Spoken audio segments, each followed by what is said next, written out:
For those of you that have played Pokemon Diamond, Pearl, Platinum, or even BDSP, you probably remember defeating the Elite Four, arriving at the Champion Floor, with your starter Pokemon, probably your Lucarios and your Staraptors on your team, and Luxrays and all that. You know, the basic Sinnoh team. You climb up once again, and you reach the very top. Pianos are playing. And all you see in the far distance is Cynthia.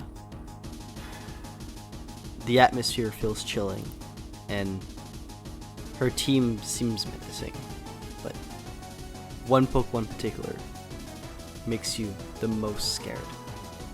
That Pokemon is none other than the Landshark. The Dragon Landshark. Garchomp. In today's video, we're going to be talking about Garchomp competitively. We're going to be talking about this Pokemon, how it is, its typing and all that stuff, do a little quick analysis on this Pokemon, and then see how successful this Pokemon was throughout the entirety of, ever. So, welcome to the Garchomp analysis video. Now let's begin with this, shall we? Garchomp, a Dragon and Ground-type Pokemon introduced in Generation 4. A massive threat. A massive threat to society. What the dog doing? Now, keep in mind this. Generation 4, when this Pokemon first got introduced, there wasn't a lot of really good Ice-type Pokemon. We were starting to get Pokemon like Mamoswine, Weavile, kind of like, you know, breaking that mold of shitty Ice-type Pokemon. But realistically, they weren't doing shit to Garchomp. The only other Pokemon they were actually that was actually threatening to Garchomp was Salamence, which had Intimidate, and still has Intimidate to this day, which is really, really good. And also other Pokemon like Dragonite and, other legendary Pokemon. But as a pseudo-legendary, it functioned very, very well. Now let me explain to you what a pseudo-legendary is. If you guys don't know what a pseudo-legend is a Pokemon that has a base stat total of a legendary Pokemon, yet it is not considered a legendary. So, at this point, you can call Slacking and Arcanine legendary, pseudo-legendaries, whatever, man, okay? This term was just a fan-made term to talk about the regional dragon type that's super overpowered and broken as fuck, because it has over base stat total of 600. That's the only reasoning behind, okay? But yes. This pseudo-legendary fucked ass. This Pokemon had a base HP of 108, a attack stats surpassing a lot of the majority of the Pokemon in that generation, being 130, decent defensive stats overall, low special attack, but that's compensated in comparison, because, it's just a compensation to have just better attacks. And we got speed, which is 102, which outsped all the pseudo-legendaries at the time. But at the time period, there wasn't a lot of good dragon-type physical moves. Garchomp mainly loved to use and spam Earthquake, which, duh, it makes a lot of sense. It's a good range move. It hits both targets. Unfortunately, it also hits your secondary Pokemon since, double battles. So, bear that in mind. You would probably have to protect almost every turn. But in the right team compositions, you can just have a Pokemon with Levitate around, and everything should be fine. We'll get to that once we get to that. But Garchomp has seen some various forms of success due to not only its incredible typing of Dragon and Ground, yes, and defensively it kind of is a little shitty due to the fact that Ice-type Pokemon can just literally one-shot it if needed to, but the defensive stats are well over and beyond what it truly needs, and honestly, with that really good HP stat, it just makes for a really bulky Pokemon overall. Now, while Garchomp hasn't won a World Championship during its debuting generation, which honestly, kinda should, yet fucking Salamence won, then Dialga, but it proves that, in the right team circumstances and blah blah blah, you get the point. But it wasn't until Generation 5 that Garchomp would finally see success in 2012 by the player Ray Rizzo on his team for the World Championships, which was consisted of a Tyranitar, Metagross, Garchomp, Rotom Wash, Cresselia, and Hydreigon. Now, remember when I said that Garchomp had access to Earthquake, and if a Pokemon had Levitate, it can basically, like, be okay with it? Yeah, because Levitate grants you the advantage of not being hit by any Ground-type moves, which is really good. Two of Ray Rizzo's Pokemon on that team specifically had Levitate, Rotom Wash and Cresselia, to be precise. Those two Pokemon allowed Garchomp to get, well, support from Cresselia, or even just like some form of, you know, good shit with Rotom Wash, just to, you know, just to fly away with a little victory, I say. In combination with the Sandstorm being provided by Tyranitar, it makes Garchomp one of those pretty strong and threatening Pokemon, as a literal menace to society, and finally winning and taking a little beck on the trophy of World Championships made Garchomp be even more popular than ever before. It wasn't just the champion of the Sinnoh region that can use it. It was us, the players, and it felt great. Alright, there comes X and Y, boys. Black and white days are over, Diamond and Pearl days are over. We're talking about X and Y. And X and Y, Garchomp did see its other win being with Station Park with the infamous Pachirisu team. Yeah, and we do see the Pachirisu on the field, and the crowd goes crazy as soon as Pachirisu makes it out. That won the 2014 World Championships. Yeah, baby! And again, with the help of Pachirisu and amazing support overall from the entirety of the team, it allowed itself to showcase being one of the most dominant Pokemon in the generation, which introduced Fairy-type Pokemon to basically nerf, at the very least, every single Dragon-type Pokemon imaginable. And Dark-types.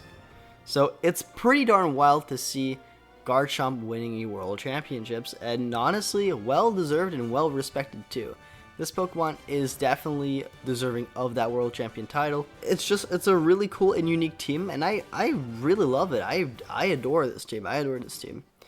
But obviously, you do start to see a little bit of a weird thing going on here, in that Garchomp, while he was still being around, some of the most popular Pokemon that are around, not just during the X and Y times, but also during the Black and White era, was one legendary Pokemon. And that is, of course, Landorus Therian. Now, Landorus is what I consider to be the best version of Garchomp, where it has Intimidate. Landorus Therian. Yeah. And due to the fact that this Pokemon was around and had Intimidate, Garchomp, being a physical attacker, is kind of left in this weird, awkward position where it doesn't have anything to actually, like, you know, clear itself from a potential Intimidate coming into its slot. It is literally in a vulnerable position that it can't really do much.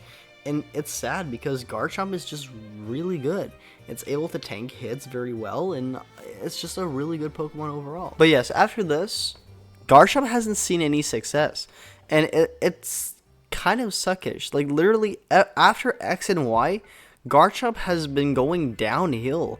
And I don't think it's because of power creep necessarily. More so, there's just other Pokemon that are just more popular and a lot more better. Plus, the fact that Ice-type Pokemon in Scarlet and Violet have became a lot more stronger. There's also those factors that came into be. Again, I don't think Garchomp is terrible per se, but it somehow got worse. It's kind of weird. It's kind of a weird thing. Talking about Garchomp in this situation, obviously, you need to also know what would be like a more common moveset on Garchomp. Now, obviously, you can go on to Smogon and find it yourself if you wanted to, but obviously this video is for me to explain, so shut the fuck up. A lot of Garchomps are tempted to run in the Rocky Helmet item that allowed it to whip plus with rough skin and already a pretty decent amount of defensive stats that it has to boost its HP at a pretty high level while keeping its defensive stats relatively high with it and giving it a pretty decent boost on other stats to allow it to at the very least keep up the pace and also be a pretty strong menace to society itself. And of course, causing the next Jaws except Land Edition. Garchomp usually has Protect on its side alongside Earthquake because Earthquake is just really good overall. And as I have previously stated, there is not a lot of good physical Dragon type moves. There is Dragon type moves like Dragon Claw that exists, Dragon Tail, but as you can see, there are some drawbacks to these. And again, Dragon Claw is pretty decent. It's not that bad, but you want to have something that's a lot more better than that, right? You want something that's a lot more stronger. Like, for example, a move like Scorching Sands that has a lower thing, but lower power increase, but has the ability to burn the target, 30% chance. That's extremely good. But on Garchomp, not so much, considering that special attack is not that good. As for Dragon type moves that it can learn nowadays, it has access to Scale Shot, which is a good move. It can hit up to 2 to 5 times. So instead of maybe having Rocky Helmet, you would probably run an item like the dice. What's it called? The loaded dice, just to keep it from never not hitting the Scale Shots. On the plus side, this Pokemon does also have access to Breaking Swipes, which if you don't know what Breaking Swipes does, it hits both targets and lowers your attack stat by 1. Now, it's not as effective as, per se, Dragon Claw, but lowering the attack stat of the target is extremely good.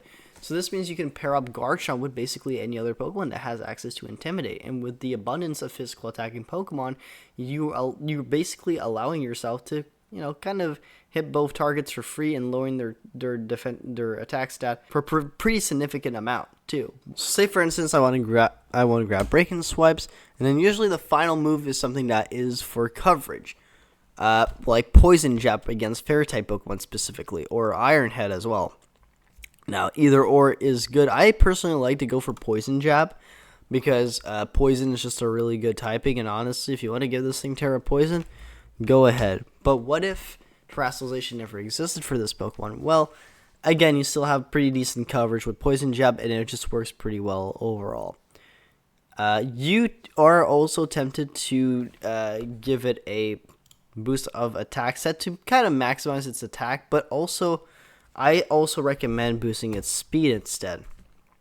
Maybe instead of its attack stat, maybe give it a Jolly Nature. That way it's able to outspeed some Pokemon while keeping its very strong attack stat and its defensive stats all equaled out. It's really good and really important to realize how good and powerful this Pokemon is in the right hands, in the right situation. And I don't think a lot of people realize how powerful this Pokemon can be and what type of environments you can put this Pokemon in. Again, it was good in Sand Teams for one reason. It has access to Sandveil as its main ability, in comparison to Rough Skin being its hidden ability. But what does Sandveil do? Sandveil is a ability that if the Sandstorm is active, the Pokemon's evasiveness is multiplied by 1.25. It makes this Pokemon so much more hard to hit, and especially with that evasiveness, Draco Meteors can't really touch it as often as it probably should. Plus, you can also just do redirection at the same time. You can pair this Pokemon now with Pokemon like Clefairy, for example. Clefairy is a very good Pokemon alongside it using Friend Guard.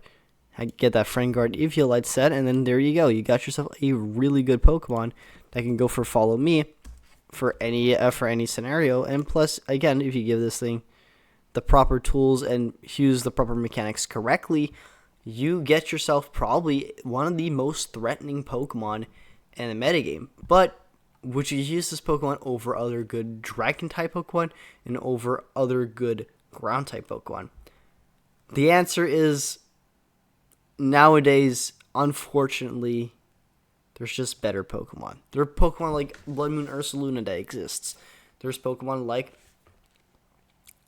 fucking Landorus, Non-Therian, and Garnet.